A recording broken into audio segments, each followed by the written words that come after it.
The original Resident Evil was remade for the GameCube in 2002, and it is filled with secrets around every corner. I've been playing it since it was first released, and I still seem to find something new every time I play it. So I wanted to talk a little bit about the game and show people a few things that they might not be aware of. So without further ado,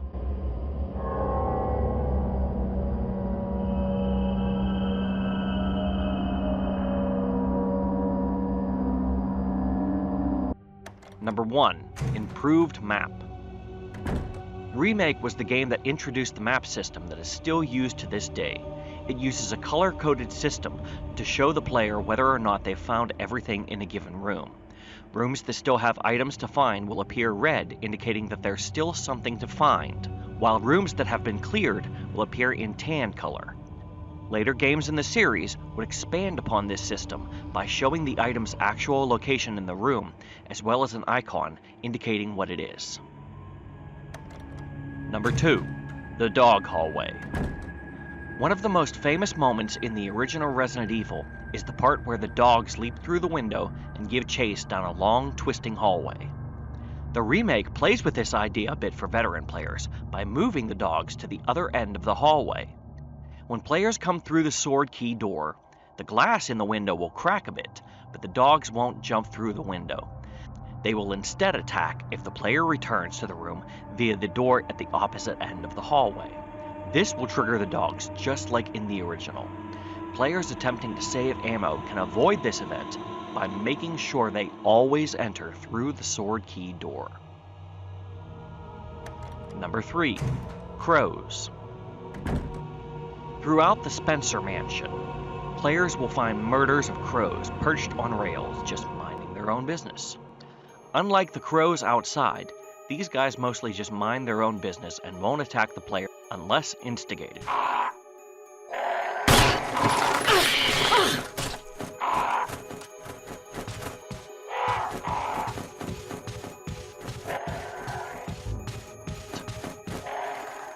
Number 4.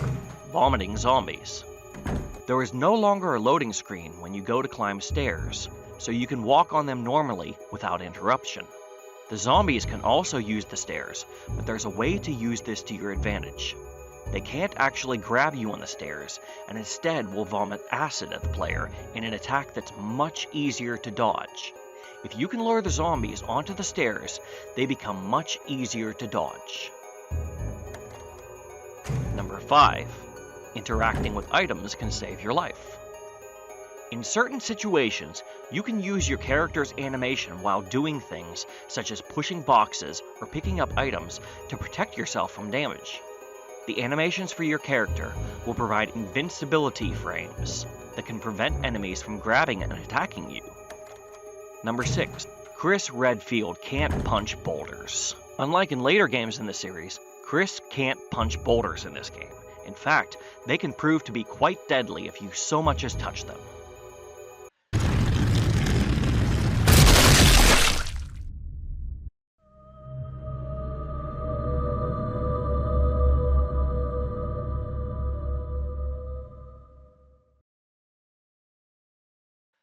Number 7.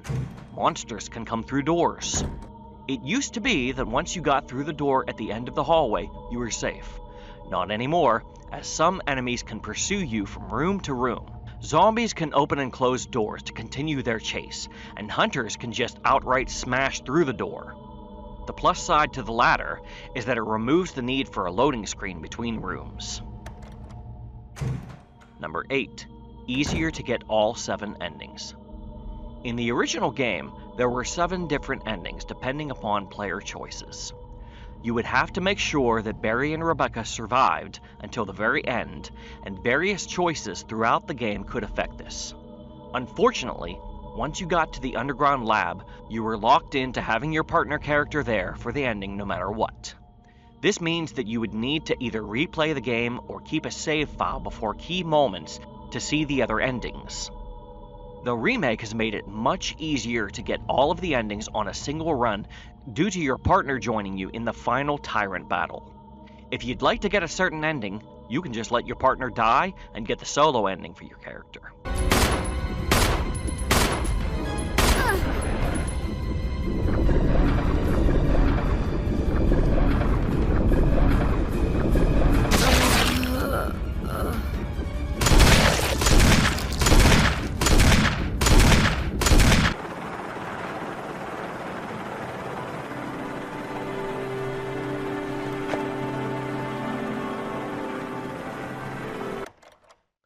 Number 9. Letting Wesker die.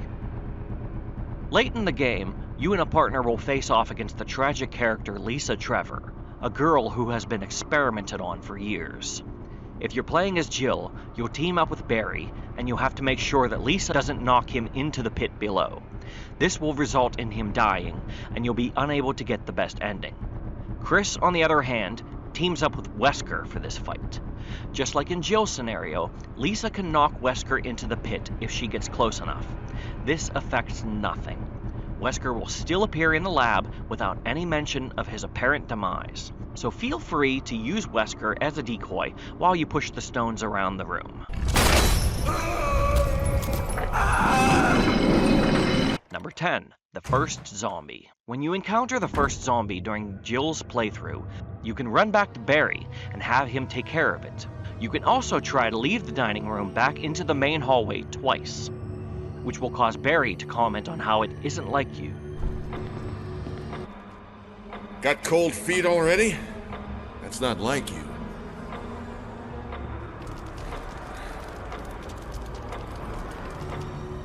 This will cause the first zombie to come into the dining room and chase the player. Barry intervenes again, and we get a bit of a different conversation. You! Freeze! Get away from him, Jill! He's insane!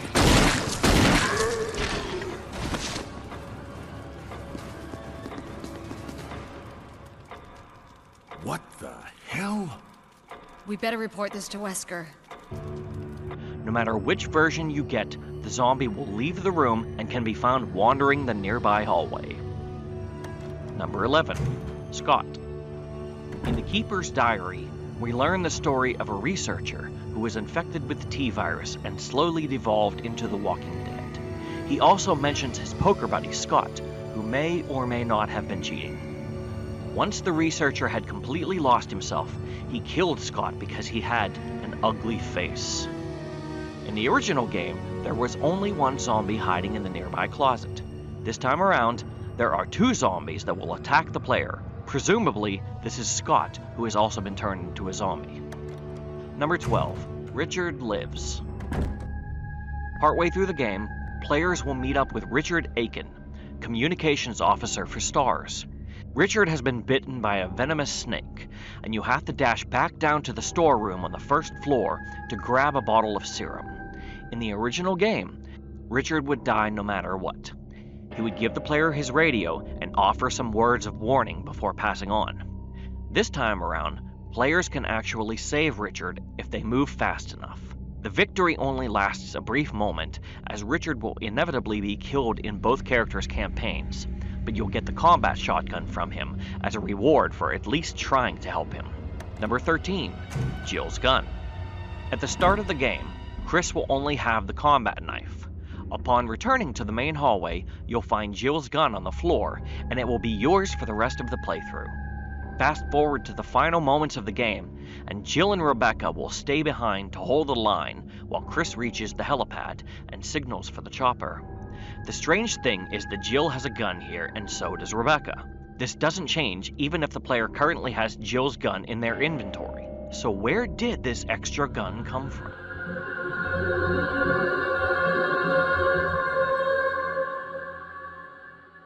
Number 14. Chris versus the Tyrant. To kill the Tyrant in the climactic battle of the game, players will have to grab the rocket launcher Brad throws down and use it against the monster. Jill always manages to get the job done in one shot, but Chris's first shot will always be deflected by the Tyrant. Maybe he wasn't holding down the trigger hard enough? One more shot and it's fertilizer. Number 15. Getting the Magnum sooner. In the original game, players were unable to get the Magnum until after going through the dormitory and getting the helmet key. This would allow you to access the upstairs office and grab the red eye for the tiger statue. This time around, you can grab it much earlier, shortly after leaving the mansion for the first time. You'll need to solve a puzzle in the room with the researchers, Will, and you will obtain a collection of crests like the ones in the original game. Take these with you on the way to Lisa's cabin, and you can exchange them for the Magnum in the graveyard. Now you can take it with you on your way through the dormitory. Number 16. On-the-spot healing. There are a few spots around the mansion where herbs grow naturally, and you can use these a limited amount of times to heal yourself or to recover from poison status. If you're playing as Chris, Rebecca can also heal you a limited number of times in the chemical storage rooms of the mansion and the dormitory. Use these strategically, and you can hold on to a first aid spray or two. Number 17. Burning corpses. Zombies will need to be disposed of properly, or else they'll come back as a stronger and faster version called the Crimson Head. You can avoid this by blowing their heads off or by burning their bodies with a lighter and kerosene flask. You can even burn 2 zombies at once if they're right on top of one another. However, once they've already turned into Crimson Heads, burning them is no longer an option. If you try to burn one, it will stand up immediately and start attacking. There is also one Crimson Head outside the room where you find the armor key that has already transformed at the start of the game and can never be burned. Number 18. Different cast from Resident Evil 0. Although this game and Resident Evil 0 were both in development at the same time, they each have different actors doing the voices for the same characters. Rebecca in Resident Evil 0 was played by Riva de Paula, and Hope Levy provided the voice for the remake. Richard Waugh returned as the voice of Wesker in Resident Evil 0, but it was Peter Jessup who voiced him in the remake. Finally, Enrico Marini was played by Daniel Hagen in the remake. I couldn't find any information about who does his voice in Resident Evil 0. Some places have Hagen listed as the voice for both games, but his name doesn't appear in the credits for 0. It doesn't help that the game doesn't list which characters were voiced by which actors. Number 19. Difficulty settings. The original Resident Evil didn't have an actual difficulty setting. Chris was always considered to be the harder character to play with his limited inventory and need for small keys. That's changed as Remake initially offered players with 2 difficulty settings before they even selected their character, and a third, easier option would be added in with the HD remaster. Not only does this affect things like damage dealt by the player and the monsters, but it can also control how many items you get from pickups, and some items get removed completely on higher difficulties. Easier settings also remove enemies in a few rooms, making it easier for beginners in the early hours of the game. Number 20. Defense items. A new addition to Remake is the inclusion of self-defense items. These are items that can be equipped to your character to protect yourself from damage. Anytime a monster tries to take a bite out of you, your character will automatically use one of their self-defense items to attack the monster and avoid damage. Jill has a dagger and a taser at her disposal, while Chris gets the dagger and a hand grenade. These items don't take up any space in your inventory and can be a lifesaver in times of need, so always be on the lookout for them.